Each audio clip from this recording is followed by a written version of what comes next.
Radio Pakistan نامور گلوکار عنایت حسین بھٹی کے یوم وفات کے موقع پر خصوصی فیچر سنیے۔ پیشکش ریڈیو پاکستان۔ ایک ہمہ جہت شخصیت، ریڈیو، ٹی وی اور فلم کے بے تاج بادشاہ، پلے بیک سنگر، فلم ساز و ہدایت کار، اداکار، اسکرپٹ رائٹر، کالم نگار اور سماجی کارکن کے ساتھ ساتھ ایک بہت نرم دل، لوگوں سے پیار کرنے والے صوفی منش انسان تھے۔ زندگی کتنی عارضی ہے، اس حقیقت کو اچھی طرح سمجھتے تھے، اسی لیے تو محبت کرتے اور محبتیں بانٹتے تھے۔ سدن باغی بلبل بولے، سدن باغ بہاراں، سدن ماں پہ حسن جوانی، سدن صحبت یاراں۔ کم عمری میں ڈھیر ساری کامیابیاں اور اعزازات حاصل کرنے والے عنایت حسین بھٹی جنوری 1923 میں گجرات میں پیدا ہوئے۔ ایف اے کرنے کے بعد سن 1948 میں لاہور آ گئے۔ پنجابی زبان میں منشی فاضل کیا۔ پڑھائی کا حد درجے شوق تھا، اس لیے کام کی زیادتی اور بڑھتی مصروفیات سے وقت نکال کر پرائیویٹ بی اے اور پھر ایم اے اسلامیات کیا۔ اس کے علاوہ دینی مدارس سے بھی فارغ التحصیل ہوئے۔ علم سے لگاؤ اور محبت نے ان کی شخصیت پر گہرا اثر کیا۔ ان کا انداز بیان، لفظوں کا انتخاب اور شائستگی نے ہر خاص و عام میں انہیں مقبول بنا دیا۔ اسی دوران انہیں ایک تقریب میں گانے کا موقع ملا اور یہی موقع ان کی کامیابیوں کی پہلی سیڑھی بنا۔ اس کے بعد عنایت حسین بھٹی ریڈیو پاکستان لاہور گئے۔ موسیقار ماسٹر نیاز حسین شامی نے انہیں ریڈیو پر گیت گانے کا موقع فراہم کیا، موسیقی کے ضروری اسرار و رموز سکھلائے۔ اسی دوران اس وقت کے ریڈیو کے مشہور براڈ کاسٹر رفیع پیرزادہ نے پنجابی زبان میں نشر ہونے والا پہلا ڈرامہ اکھیاں میں بطور ہیرو کا کردار عنایت حسین بھٹی سے کروایا۔ یوں ان کو صداکاری کا بھی موقع مل گیا اور انہوں نے اپنے فن کے جوہر دکھائے۔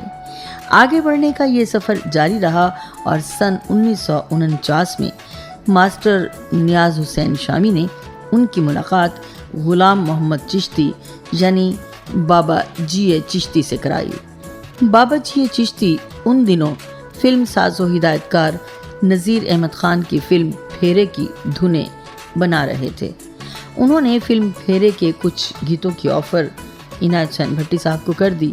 بس یہیں سے قسمت کی دیوی ان پر مہربان ہوئی۔ جب سارا ہے دشمن میرا، پیا بچوڑا تیرا میرا، ہن مک گیا آنا جانا، ہن دس جا کوئی ٹھکانا، ہن دس جا۔ یوں عنایت حسین بھٹی پاکستان بننے کے بعد پہلے super star playback singer بن گئے۔ سال 1953 عنایت حسین بھٹی کے فلمی سفر کے لیے بہت مبارک ثابت ہوا۔ فلم شہری بابو، فلم ساز نذیر احمد، کہانی نویس بابا عالم سیاہ پوش، موسیقار رشید اترے اور ان کے ساتھ ان کے معاون صفدر حسین تھے۔ عنایت حسین کی آواز میں ریکارڈ کیے گئے اور انہیں پر پکچرائز کیے گئے اس گیت نے ان کے فن کو بلندیوں پر پہنچا دیا۔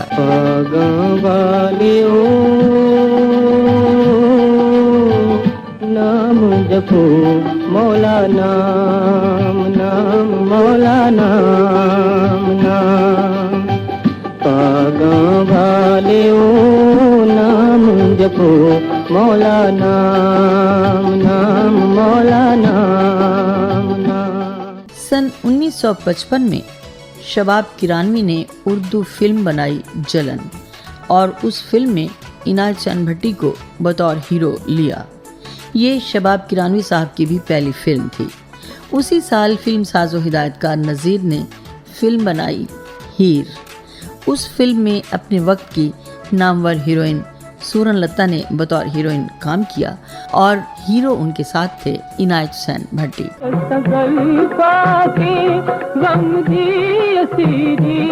تیرے پیچھے سجنا مل گئی فقیری، ہاتھ کھڑیا کاتا مجنوں گواں گے سانو سجنا دے ملنے دتانگے. بس اس طرح عنایت حسین بھٹی کے فن کا سفر جاری رہا. سن 1964 میں بحیثیت فلم ساز پہلی فلم انہوں نے بنائی وارث شاہ. اس فلم میں معاون ہدایت کار کیفی جو کہ عنایت حسین بھٹی کے بھائی تھے انہوں نے ان کے ساتھ معاونت کی. فلم سازی کے سفر کو جاری رکھتے ہوئے ان کی اگلی فلم منہ زور تھی. یہ فلم انہوں نے جب بنائی تو سب کو بہت زیادہ پسند آئی کیونکہ ان فلموں کی کہانیاں بامقصد اور سبق آموز ہوا کرتی تھیں. اس کے بعد سن 1968 میں بھٹی پکچرز کی لاجواب فلم چند مکھنا ریلیز ہوئی. موسیقار بابا جی چشتی، نغمہ نگار حزین قادری، گلوکار اور اداکار عنایت. جوبلی فلم کے بعد بھٹی پکچرز کی ایک اور فلم سجن پیارا جس میں کیفی نے اداکاری بھی کی، یہ بھی گولڈن جوبلی فلم تھی. سن 1970 میں بھٹی پکچرز کی ایک اور فلم ریلیز ہوئی دنیا مطلب دی، یہ بھی گولڈن جوبلی فلم تھی. اس فلم کا اسکرین پلے ہدایت کار اور اداکار کیفی نے لکھا، گیت حزین قادری کے تھے اور موسیقار تھے عنایت حسین بھٹی.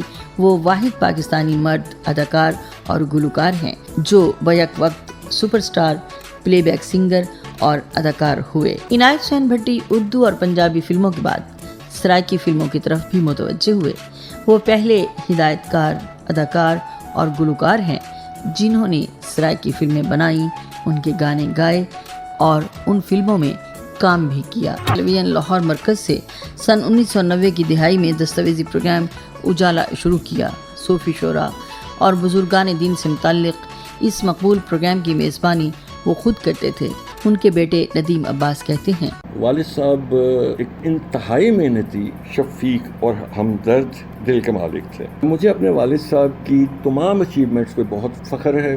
شوبز میں ان کی جتنی بھی اچیومنٹس ہیں یا جو ایوارڈز ہیں یقیناً ان پہ بھی مجھے فخر ہے، مگر پرسنلی مجھے جو ان کا ایک کنٹریبیوشن تھا سوشل ویلفیئر کے کاموں میں، میرے لیے وہ بہت ہی زیادہ باعث فخر ہے. والد صاحب کے ریفرنس سے میں یہ آپ کو بتا دوں کہ انہوں نے کبھی بھی اپنی کوئی سوچ یا اپنا عقیدہ یا کسی قسم کی کوئی آئیڈیالوجی ہم پہ زبردستی تھوپنے کی کوشش نہیں کی تھی. وہ بڑے اچھے طریقے سے، اور ہمیں یہ پورا فریڈم تھا کہ ہم اپنی سوچ، اپنی اسٹڈی اور اپنی محنت سے ایک سوچ قائم کریں. انہوں نے جو ہمیں تعلیم دی اس میں جو سب سے زیادہ میرے لیے فخر کی بات یہ ہے کہ انہوں نے ہمیں انسان سے پیار کرنا سکھایا. انہوں نے ہمیں ہمیشہ یہ ایک نصیحت کی کہ کسی بھی انسان کی قدر اس کے عمل اور کردار کی وجہ سے کی جائے، نہ کہ اس کے کاسٹ، کلر اور کریڈ یا اس کی جو کوئی پوزیشن ہے اس کی وجہ سے نہیں. سن 1957 میں بننے والی فلم عشق لیلا یہ پاکستان کے سب سے پہلے سپر سٹار گلوکار عنایت حسین بھٹی کی سب سے بڑی اور کامیاب ترین فلم تھی. سوز و گداز بہت زیادہ تھا. وہ محب وطن تھے.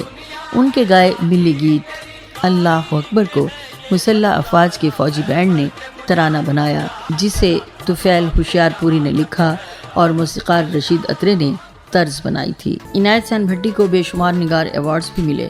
سن 1970 کی دہائی کے وسط میں پنجاب پریس کلب کی تاحیات اعزازی ممبرشپ بھی ان کو دی گئی.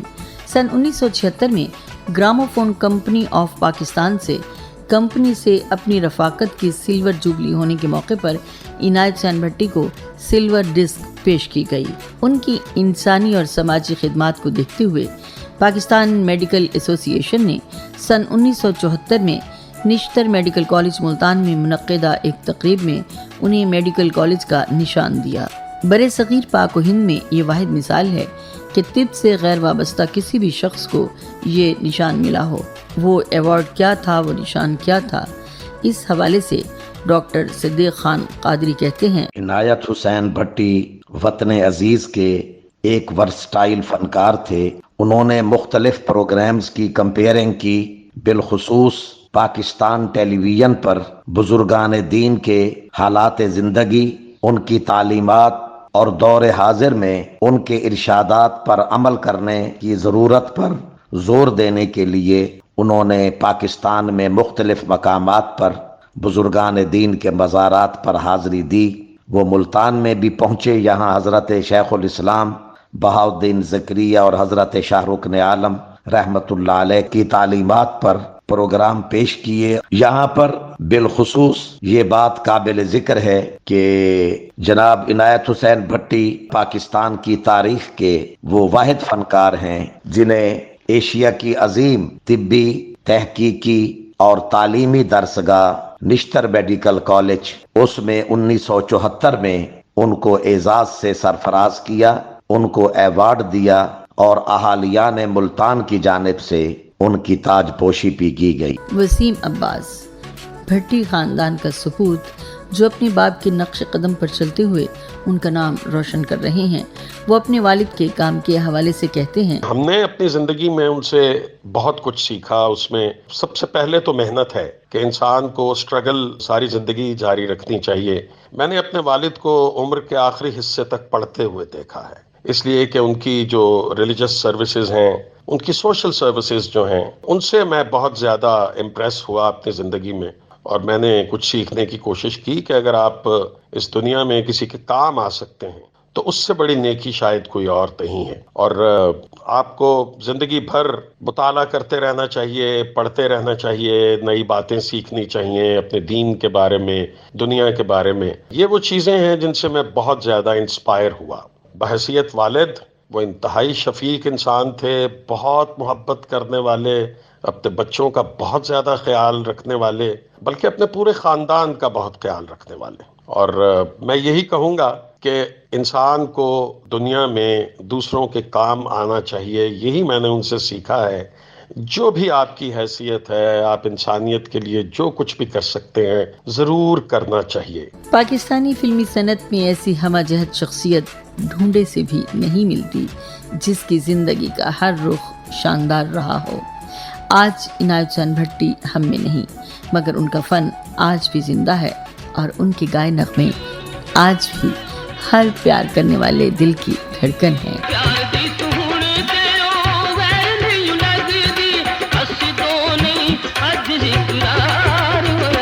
نامور گلوکار عنایت حسین بھٹی کے یوم وفات پر خصوصی فیچر آپ نے سنا۔ راوی و پروڈیوسر آصفہ منیر، پیشکش ریڈیو پاکستان ملتان۔